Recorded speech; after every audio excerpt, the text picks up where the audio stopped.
Hello दोस्तों, English by Anuj Kumar YouTube channel में आप सबों का हार्दिक स्वागत है। आज हम लोग इस वीडियो में नरेशन को पढ़ेंगे।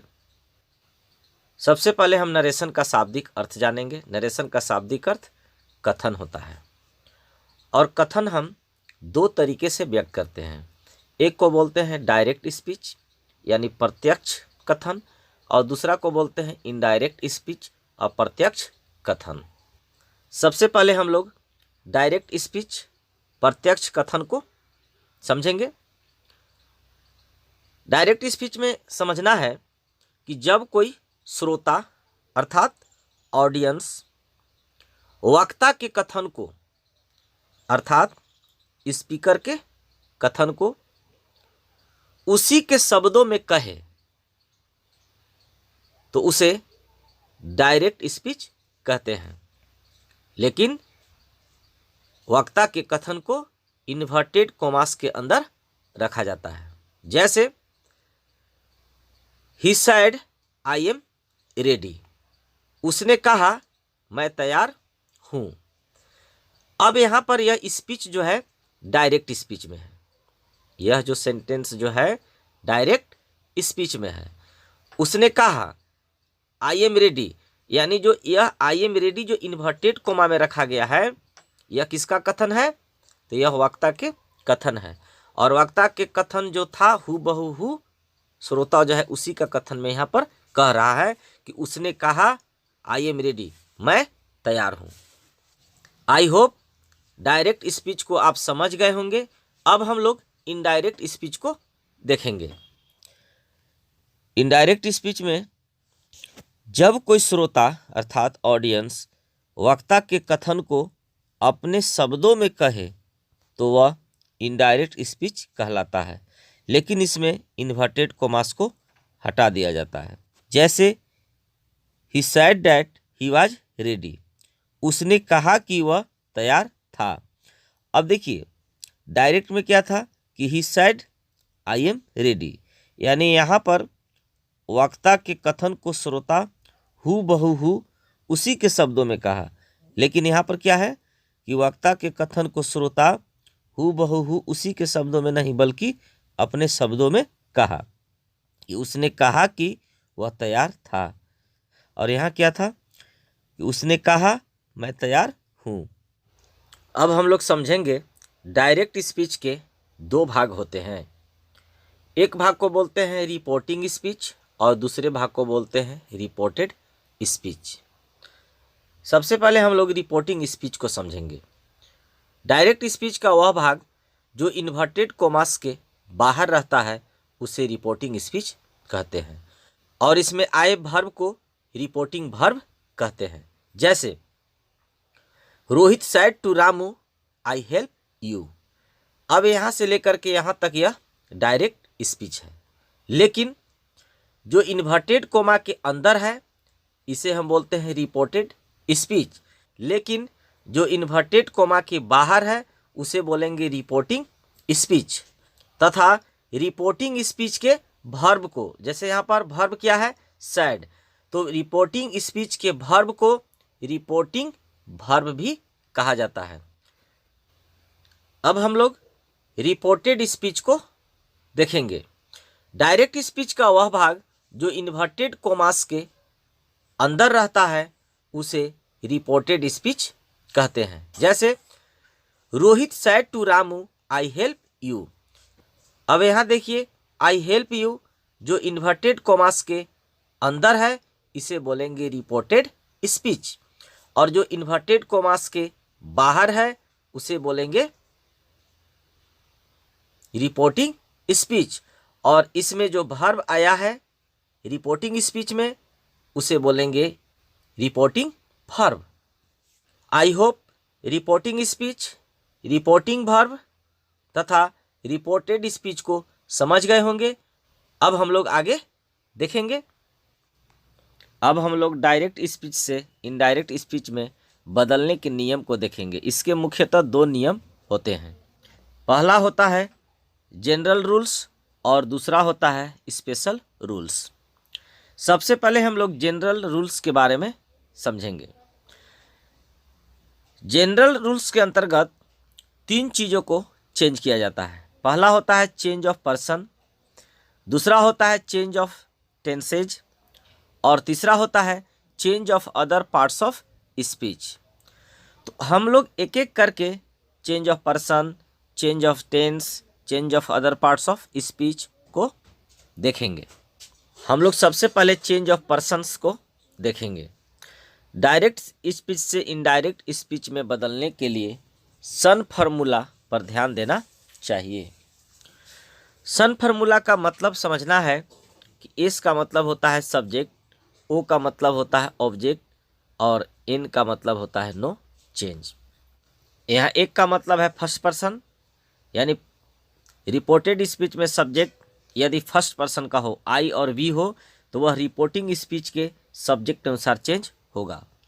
इसी तरह से यदि रिपोर्टेड स्पीच का सब्जेक्ट सेकेंड पर्सन का हो अर्थात यू हो, तो इसका चेंज रिपोर्टिंग स्पीच के ऑब्जेक्ट के अनुसार होगा।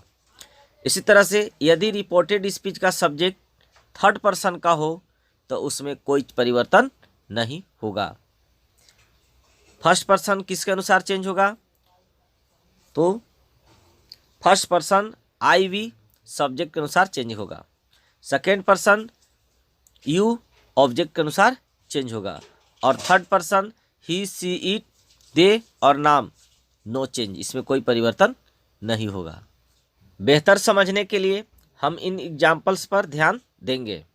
सेंटेंस है he said to me I am ready. यह सेंटेंस डायरेक्ट स्पीच में है, अब इसे हमको इनडायरेक्ट स्पीच में बदलना है। तो यहाँ पर क्या हो जाएगा, ही सेड टू मी है तो हो जाएगा टोल्ड मी। अब इसके बाद इन्वर्टेड कोमा को हटाएंगे तो यहाँ पर हो जाएगा डैट। अब यहाँ पर समझना है यदि रिपोर्टेड स्पीच का सब्जेक्ट फर्स्ट पर्सन का हो तो यह किसके अनुसार चेंज होगा, तो इस सब्जेक्ट के अनुसार चेंज होगा, यानी सब्जेक्ट यहाँ पर ही है तो यहाँ पर ही हो जाएगा ही। अब अगर रिपोर्टेड स्पीच पास्ट टेंस में है तो रिपोर्टिंग स्पीच भी पास्ट टेंस में होगा, तो एम के जगह पर यहाँ क्या हो जाएगा वाज, और रेडी है तो रेडी, यानी he said to me I am ready. अब इसका इनडायरेक्ट स्पीच क्या हो जाएगा, he told me that he was ready. इस तरह से नेक्स्ट है he said to me you are late. अब यहाँ पर देखिए रिपोर्टेड स्पीच का सब्जेक्ट क्या है, यू। अब यू है तो किसके अनुसार चेंज होगा, ऑब्जेक्ट के अनुसार, यानी ही सेड टू मी तो ही टोल्ड मी, इन्वर्टेड कोमा को हटाने के बाद क्या हो जाएगा डैट। अब यू है तो सेकेंड पर्सन का है ऑब्जेक्ट के अनुसार, ऑब्जेक्ट यहाँ पर मी है तो इसका सब्जेक्ट क्या हो जाएगा आई। इसके बाद वाज लेट, यानी इसका इनडायरेक्ट क्या हो जाएगा, he told me that I was late. इसी तरह से नेक्स्ट सेंटेंस है you said to me she is beautiful girl. यह डायरेक्ट हुआ, अब इनडायरेक्ट में बदलेंगे तो क्या हो जाएगा, you told me, you said to me का हो जाएगा you told me, inverted comma को हटाने के बाद यहाँ पर क्या करेंगे डैट। अब देखिए यहाँ पर सी थर्ड पर्सन का है तो इसमें कोई परिवर्तन नहीं होगा, सी का यहाँ पर सी लिख देंगे। इसके बाद पास्ट में इसको बदलना है क्योंकि रिपोर्टिंग स्पीच पास्ट में है तो रिपोर्टेड स्पीच भी पास्ट में होगा, तो she was a beautiful girl, यह हो जाएगा इनडायरेक्ट स्पीच। तो I hope change of person आप समझ गए होंगे। अब हम इसका अगला बिंदु को देखेंगे। मैंने यहाँ नोट में लिखा है यदि रिपोर्टेड स्पीच अर्थात जो इन्वर्टेड कोमास के अंदर होता है का सब्जेक्ट वी हो, यानी रिपोर्टेड स्पीच में सब्जेक्ट वी हो तथा वाक्य यूनिवर्सल ट्रूथ में हो अर्थात सनातन सत्य का हो, तो वी को इनडायरेक्ट स्पीच में नहीं बदला जाता है। जैसे he said to me we are mortal, यानी यहाँ पर क्या कह रहा है कि ही सेड टू मी, उसने मुझसे कहा वी आर मोर्टल, हम लोग मरणशील हैं, तो इसका इनडायरेक्ट क्या हो जाएगा, he told me that we are mortal, यानी इसमें कोई परिवर्तन नहीं होगा। नेक्स्ट है they said we can not live without water. They said that we can not live without water. Next point है यदि रिपोर्टिंग स्पीच पास्ट टेंस में हो एवं रिपोर्टेड स्पीच यूनिवर्सल ट्रूथ हो तो इनडायरेक्ट स्पीच में कोई परिवर्तन नहीं होता है। एग्जाम्पल है he said the sun rises in the east. अब देखिए सूर्य पूरब में उगता है, तो यह यूनिवर्सल ट्रूथ है, तो इस रिपोर्टेड स्पीच में कोई परिवर्तन नहीं होगा। जैसे he said that the sun rises in the east. Next है the teacher said to me honesty is the best policy. अब यहाँ पर देखिए honesty is the best policy, यह यूनिवर्सल ट्रूथ का सेंटेंस है, तो क्या हो जाएगा the teacher told me that honesty is the best policy. अब हम लोग चेंज ऑफ टेंसेज को देखेंगे। यदि रिपोर्टिंग वर्ब प्रेजेंट या फ्यूचर टेंस में हो, रिपोर्टिंग वर्ब अर्थात जो इन्वर्टेड कोमास के बाहर होता है, यदि वह प्रेजेंट या फ्यूचर में हो तो इनडायरेक्ट स्पीच में रिपोर्टेड स्पीच अर्थात जो इन्वर्टेड कोमा के अंदर होता है उसके टेंस में कोई परिवर्तन नहीं होता है। जैसे रामू सेज। अब यहाँ पर देखिए रिपोर्टेड वर्ब क्या है सेज, तो यह प्रेजेंट में है, तो रिपोर्टेड स्पीच अर्थात जो इन्वर्टेड कोमास के अंदर है इसके टेंस में कोई परिवर्तन नहीं होगा। जैसे रामू सेज डैट, अब इन्वर्टेड कोमास को हटाएंगे तो यहाँ पर हम डैट का प्रयोग करेंगे, यानी रामू सेज डैट, यहाँ पर आई था लेकिन यहाँ पर ही है, तो यहाँ पर कैसे हुआ, तो यहाँ पर क्या किया है चेंज ऑफ पर्सन का नियम लगाएंगे, यानी सब्जेक्ट अगर आई हो तो किसके अनुसार बदलेगा, तो यहाँ पर रिपोर्टिंग स्पीच के सब्जेक्ट के अनुसार, तो सब्जेक्ट यहाँ पर रामू है तो यहाँ पर जगह ही। अब ही के साथ क्या होगा विल, तो ही विल गो देयर, अर्थात Ramu says that he will go there. Next sentence है she will say to me I am ready to help you. अब देखिए यहाँ पर क्या आया है शी विल से, अब यहाँ पर विल से, तो ये फ्यूचर टेंस में है, तो यहाँ फ्यूचर टेंस में यदि रिपोर्टिंग वर्ब हो, मैंने यहाँ क्या लिखा है कि यदि रिपोर्टिंग वर्ब फ्यूचर टेंस में हो तो रिपोर्टेड स्पीच के टेंस में कोई परिवर्तन नहीं होगा, तो यहाँ पर भी कोई परिवर्तन नहीं होगा, अर्थात इसे बनाएंगे तो क्या हो जाएगा शी विल टेल। अब देखिए यहाँ पर से टू मी है तो से के यहाँ पर टेल हो गया। जब अगर कोई भी रिपोर्टेड स्पीच में अगर क्या हो तो ऑब्जेक्ट भी रहे तो वहाँ पर टू को क्या किया जाता है रिमूव कर दिया जाता है, और से का टेल और सेज का टेल्स और साइड का टोल्ड में बदल दिया जाता है, तो शी विल टेल मी। अब इसके बाद इन्वर्टेड कोमा को हटाने के लिए क्या करेंगे डैट। अब देखिए यहाँ पर रिपोर्टेड स्पीच का सब्जेक्ट क्या है फर्स्ट पर्सन आई, तो सब्जेक्ट के अनुसार तो सी है तो यहाँ पर क्या हो जाएगा सी इज रेडी टू हेल्प। अब यहाँ पर देखिए यू है, यू क्या है सेकंड पर्सन, ये किसके अनुसार चेंज होता है तो ऑब्जेक्ट के अनुसार, ऑब्जेक्ट यहाँ पर मी है तो मी का यहाँ ऑब्जेक्ट भी मी हो जाएगा, अर्थात she will say to me I am ready to help you. इसका इनडायरेक्ट क्या हो जाएगा she will tell me that she is ready to help me. अब हम इसका नेक्स्ट पॉइंट को देखेंगे। अब यहाँ समझना है कि परंतु रिपोर्टिंग वर्ब पास्ट टेंस में हो, रिपोर्टिंग वर्ब अर्थात जो इन्वर्टेड कोमास के बाहर होता है, यदि वह पास्ट टेंस में हो तब रिपोर्टेड स्पीच के अर्थात जो इन्वर्टेड कोमास के अंदर रहता है उसके टेंस में परिवर्तन होता है। लेकिन उसका टेंस में परिवर्तन हम किस तरह से करेंगे यहाँ पर हमें समझना है। जैसे यहाँ पर हम सबसे पहले प्रेजेंट टेंस में इसका देखेंगे कि यदि reported speech present simple tense में हो, यदि reported speech present simple tense में हो, यानी जो इन्वर्टेड कोमास के अंदर होता है, यदि वह प्रेजेंट सिंपल टेंस में हो तो उसे पास्ट सिंपल टेंस में चेंज करेंगे। इसी प्रकार से यदि रिपोर्टेड स्पीच प्रेजेंट कॉन्टिन्यूअस में हो तो उसे हम पास्ट कॉन्टिन्यूअस में चेंज करेंगे। इसी तरह से यदि रिपोर्टेड स्पीच प्रेजेंट परफेक्ट में हो तो उसे पास्ट परफेक्ट में चेंज करेंगे। और यदि प्रेजेंट परफेक्ट कंटिन्यूअस में हो, यदि reported speech present perfect continuous में हो तो उसे पास्ट परफेक्ट कंटिन्यूअस टेंस में चेंज करेंगे। अब इसे बेहतर समझने के लिए हम इसके उदाहरण को भी देखेंगे। इसका एग्जाम्पल है he said to me I write a letter. अब देखिए, रिपोर्टिंग स्पीच पास्ट टेंस में है और reported speech present simple tense में है। तो यदि यह प्रेजेंट सिंपल टेंस में है तो इसे बदलेंगे तो पास्ट सिंपल टेंस में बदलेंगे। जैसे ही सैड टू मी, तो यहाँ पर क्या हो जाएगा, ही टोल्ड मी।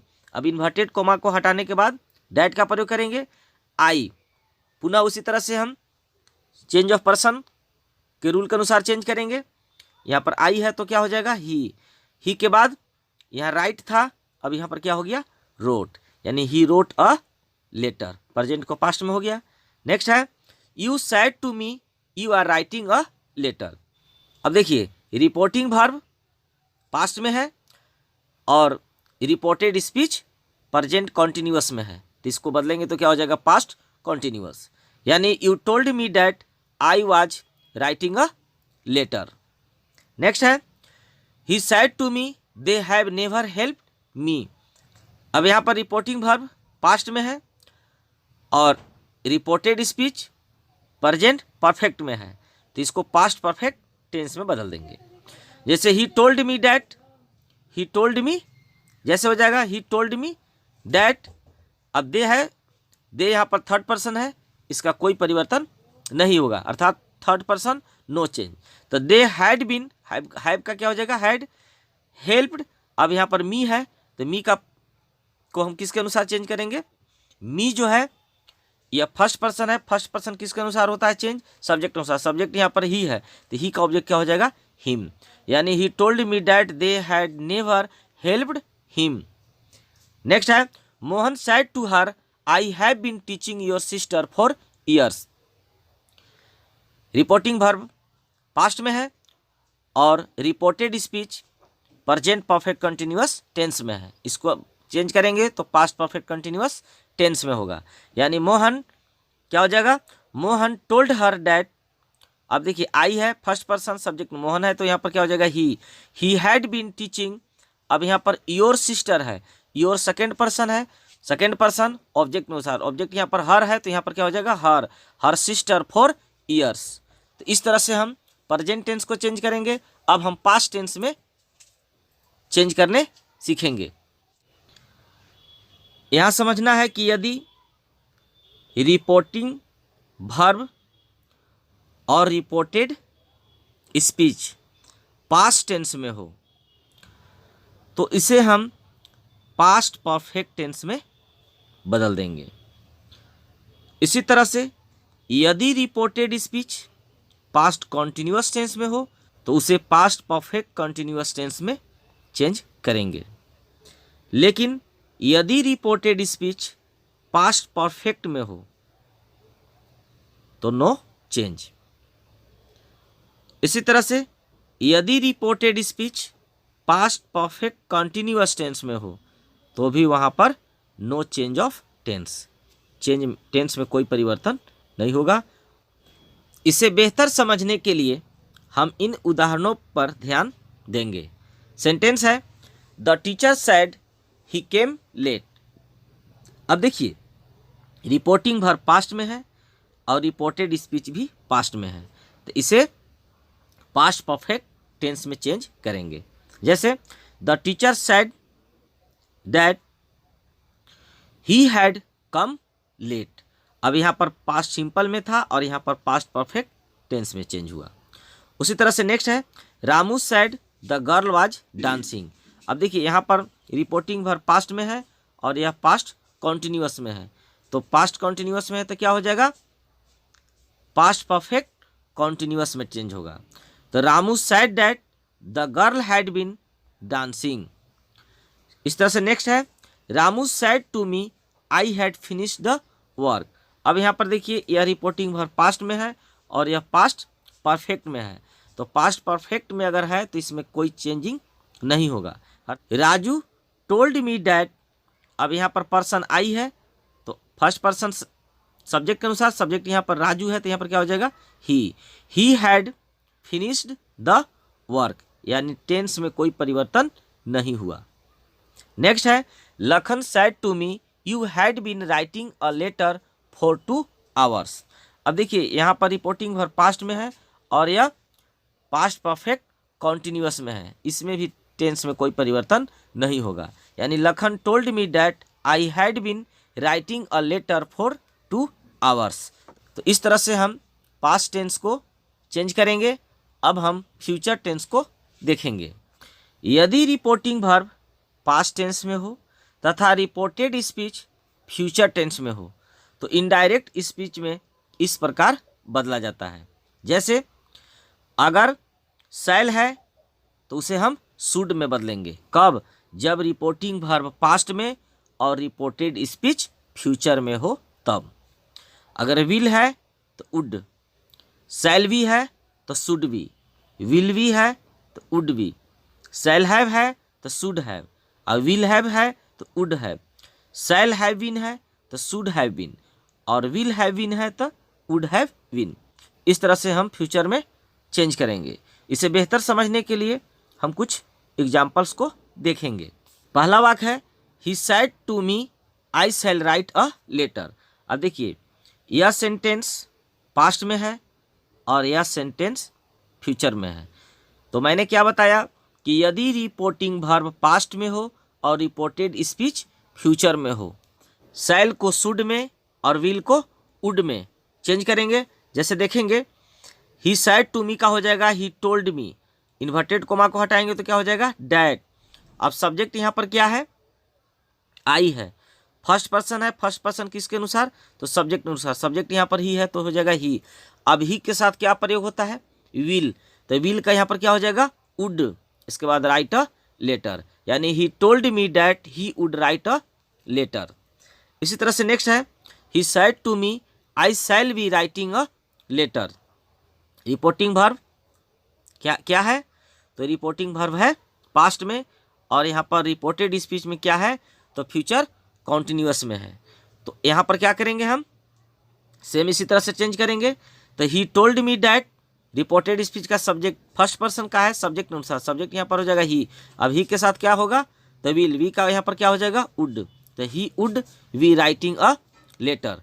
इस तरह से हम फ्यूचर में चेंज करेंगे।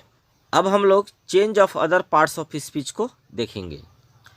यहाँ समझना है यदि रिपोर्टिंग वर्ब पास्ट टेंस में हो तथा रिपोर्टेड स्पीच में आए निकटता सूचक शब्दों का प्रयोग हो, उसे दूरी सूचक शब्दों में बदल दिया जाता है। जैसे अगर डायरेक्ट में दिस है तो उसे हम डैट में चेंज करेंगे।